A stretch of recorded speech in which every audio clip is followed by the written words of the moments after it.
और इन्हें हम बोलते हैं कोरस्पोंडिंग एंगल्स।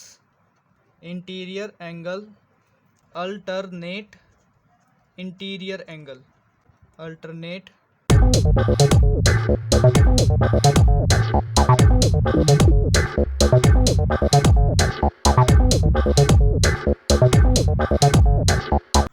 हमारे पास ना दो पैरेलल लाइन, मान लो ये दो पैरेलल लाइन है।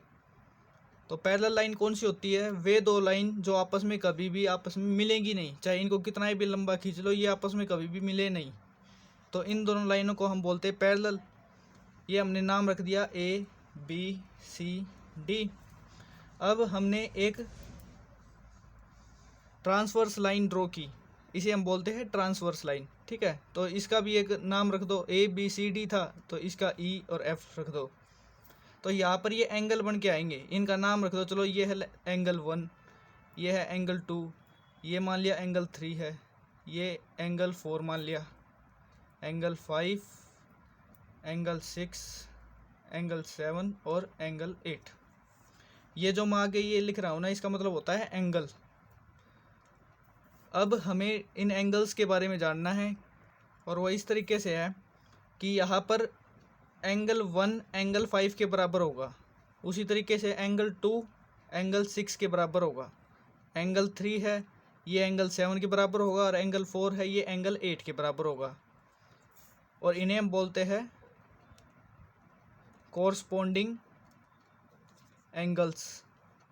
ठीक है, और ये होते हैं ऑल आर इक्वल, ये सभी इक्वल होते हैं। कोरस्पोंडिंग जो एंगल 1 है ये एंगल 5 के कोरस्पोंडिंग है, तो एंगल 1 बराबर होगा एंगल 5 के। ऐसे ही एंगल 2 बराबर एंगल 6, एंगल 3 बराबर एंगल 7 और एंगल 4 बराबर एंगल 8। अब कोरस्पोंडिंग एंगल के अलावा यहाँ पर हमें क्या दिखाई दे रहा है?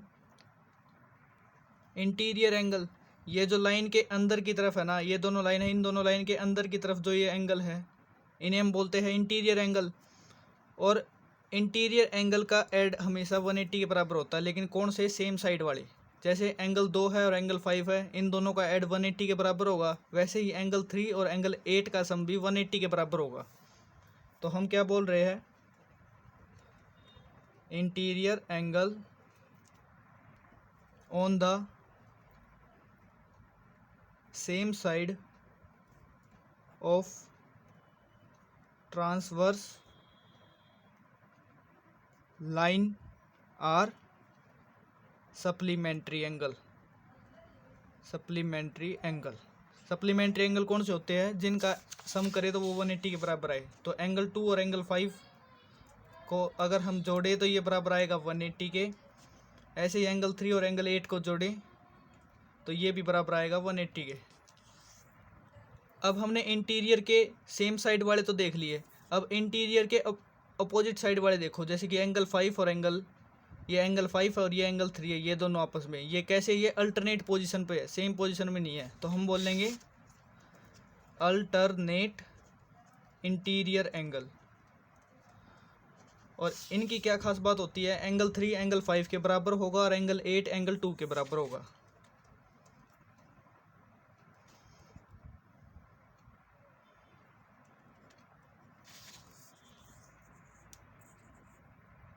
अब जिस तरीके से अल्टरनेट इंटीरियर एंगल बराबर होते हैं, उसी तरीके से अल्टरनेट एक्सटीरियर एंगल भी बराबर होते हैं। एक्सटीरियर होते हैं जो इन दोनों लाइन के बाहर की तरफ है, ये एंगल। यहाँ पर अल्टरनेट एक्सटीरियर एंगल की बात करें तो एंगल 4 एंगल 6 के बराबर होगा और एंगल 1 एंगल 7 के बराबर। अल्टरनेट एक्सटीरियर एंगल, एंगल 1 बराबर होगा एंगल 7 के और एंगल 4 बराबर होगा एंगल 6 के। अब देखिए ये आपस में कट कर रहे हैं, तो एंगल 2 है और एंगल 4 है, ये दोनों आपस में वर्टिकली पोजीशन पे है, एक ऊपर है एक नीचे है, लेकिन ये अपोजिट है कि भी एक इस तरफ एक इस तरफ है। तो इन्हें हम बोलते हैं वर्टिकली अपोजिट एंगल।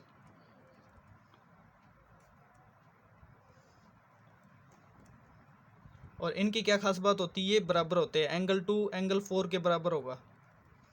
उसी तरीके से एंगल 3 है एंगल 1 के बराबर। यहाँ पर एंगल 5 एंगल 7 के बराबर और एंगल 8 एंगल 6 के बराबर। और एक लास्ट बात कि ये एक लाइन है, ठीक है ना, ये एक लाइन है, इस लाइन के ऊपर जितनी भी है ना, ये देखिए एक लाइन है तो ये एक लीनियर है। इसके ऊपर जो एंगल 4 है और एंगल 1 है ये दोनों लीनियर फॉर्म में है कि एक ही लाइन पर एक इस तरफ से बना रहा है एक इस तरफ से बना रहा है। तो एंगल 1 और एंगल 4 ये दोनों भी सप्लीमेंट्री एंगल होंगे। सप्लीमेंट्री एंगल मीन्स एंगल 1 को एंगल 4 को इन दोनों को ऐड करें तो ये 180 के बराबर आएगा। इसी तरीके से एंगल 3 और एंगल 2 को भी ऐड करें 180 के बराबर आएगा।